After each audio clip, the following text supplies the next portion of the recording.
नागपूर शहरात सर्व शासकीय आणि निमशासकीय कार्यालयात ध्वजारोहणाचा कार्यक्रम आटोपला आहे। तोच नागपूरचे सुप्रसिद्ध गोताखोर जगदीश खरे यांनी नेहमीप्रमाणे यावर्षी देखील गांधीसागर तलावाच्या मधोमध ध्वजारोहणाचा हा अविस्मरणीय सोहळा पार पाडला।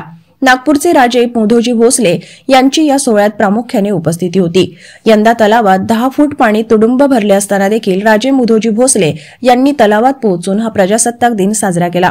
आणि प्रजासत्ताक दिन हा आपल्यासाठी का महत्त्वाचा आहे, कारण खऱ्या अर्थाने जे स्वातंत्र्य मिळालं, जे प्रजेचं राज्य आहे ते आज त्याची सुरुवात झाली आहे। आणि आपलं जे संविधान आहे त्या संविधानाला आंबेडकर साहेबांच्या संविधानाला लिहिलं, त्या संविधानाचं आजपासून तिची 76 वर्षापूर्वी सुरुवात झाली, म्हणून याला आपण प्रजासत्ताक दिन म्हणतो।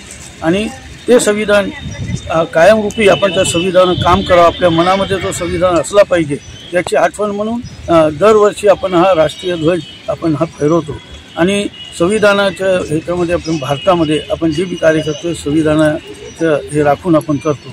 या संविधान दिनी मी सगळ्यांना सांगू इच्छितो की ज्यांना या संविधानाबद्दल माहिती आहे त्यांचं ठीक आहे, पण येणाऱ्या पिढीने या संविधानाचं वाचन करावं, संविधानामध्ये आपल्या काय लिहिलेलं आहे ह्याच्यावर त्यांनी माहिती घेऊन त्याप्रमाणे आपल्या देशासाठी कार्य करावं आणि समान जो हक्क आपल्याला मिळालेला आहे त्याचा योग्य तो उपयोग करावा, अशी मी या प्रजासत्ताक दिनी सगळ्यांना विनंती करतो आणि शुभेच्छा। हा एक फार वेगळा आनंद आहे, कारण की ऐतिहासिक तलाव आहे हा गांधीसागर।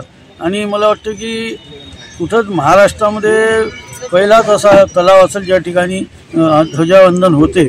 आणि भोसलेकालीन हा तलाव आहे आणि ह्या तलावाचा एक फार मोठा इतिहास आहे। आणि अशा ऐतिहासिक तलावामध्ये ध्वजवंदन होते।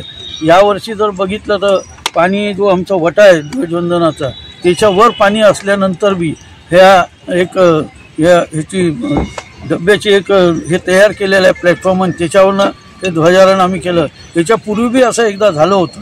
आणि यासाठी जगदीश खरे आणि त्यांच्या पत्नी हे दोघं आणि त्यांची संपूर्ण चमू ही खूप मेहनत घेत असते दोन्ही वेळेस।